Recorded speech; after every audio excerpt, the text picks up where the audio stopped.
Service in Wilmington has issued a severe thunderstorm warning for southwestern Bracken County, eastern Pendleton County, until 5:15 p.m. At 4:57 p.m., a severe thunderstorm was located near Falmouth, moving northeast at 55 miles an hour.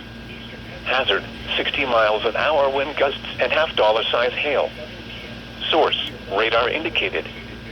Impact, minor hail damage to vehicles is possible. Expect wind damage to trees and power lines. Locations impacted include Falmouth, Morgan, Mount Auburn, Kincaid Lake State Park, Browning Corner, Catawba, Neve, Berlin, McKinney'sburg, and Lennoxburg.